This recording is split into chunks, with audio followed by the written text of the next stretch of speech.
In February, I believe by close of February, you were advocating that the Ministry of Foreign Affairs, indeed the government of Ghana, should evacuate Ghanaian students from China or Wuhan, specifically within the Hubei province. Do you regret that decision in the first place, looking at how government has put in place the outlines for fighting coronavirus? I'm glad you bring this matter up. I have absolutely no regret for that position. I am very proud, rather very, very proud about that position that I took. And I must quickly dispel that fake news. You know, the WHO has said that they are not only fighting a pandemic, they are also fighting an infodemic.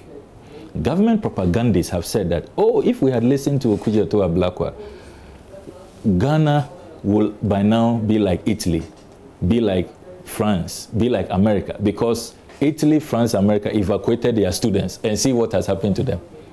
Blatant falsehood. That is fake news.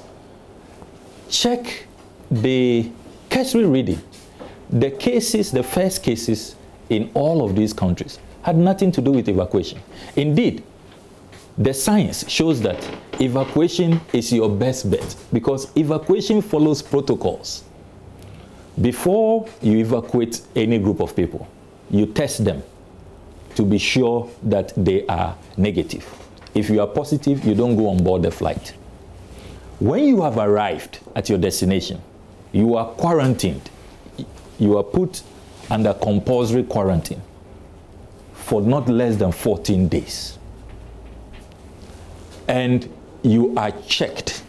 There's a video of the South Africa student evacuation, Cyril Ramaphosa. You know, I've watched that. Yes, you've watched that video. And then he says that, look, it's after 14 days, you are all clear. It's now been moved from a red zone to a green zone. You can all go home. So evacuations are your safest things. I say that it did not make sense that when you prevented our students from coming in, you refused to evacuate our students, yet you kept the borders opened. Several weeks, you kept the borders open. And flights were coming in even from China. Remember that the Wuhan epidemic spread to mainland China. And so many countries stopped flights, including the United States of America. They were the first country to stop flights from China. Then other countries followed. We in Ghana, we blocked our students from coming. We said it was too risky, it was dangerous. Something that no country does. When you are a nation, your ability to take your nationals from harm's way. All those who were saying, oh, it was a reckless call, it was not safe. Will you say same if it was your child in that situation? If you were the student in Wuhan? So there are over 100 countries who evacuated. Are we saying that we are wiser than those countries? In Africa, look at the number of countries that evacuated their students from Wuhan. You can mention South Africa, Morocco, Tunisia, Libya evacuated their students.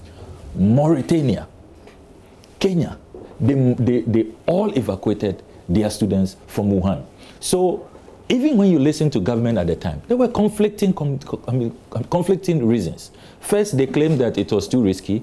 Then you heard the foreign minister say that because we didn't have a national carrier. Then I had to point out that, look, if your excuse is that we don't have a national carrier, other countries are collaborating. They're having bilateral, multilateral collaboration. New Zealand and Australia, for example, use one flight. EU countries, UK, France, and Belgium, use a common flight. In Africa, Libyan students, the Libyan authorities negotiated with Air Algiers, and the Algerians evacuated their students on behalf of the Libyan government. So that excuse they gave was not tenable. I just think that we were not up to the task. We didn't show enough empathy, and the attempt to do post-facto rationalization and propaganda, which is all fake news. In any case, you didn't evacuate your nationals from Wuhan. Did it prevent the virus from being imported? so many importations have taken place. Now, as we speak, look at where we are. Over 2,700. It was a bad decision, and we must resolve as a country that never again, no government, no Ghanaian government should be proud that it left its people in harm's way. It is not done.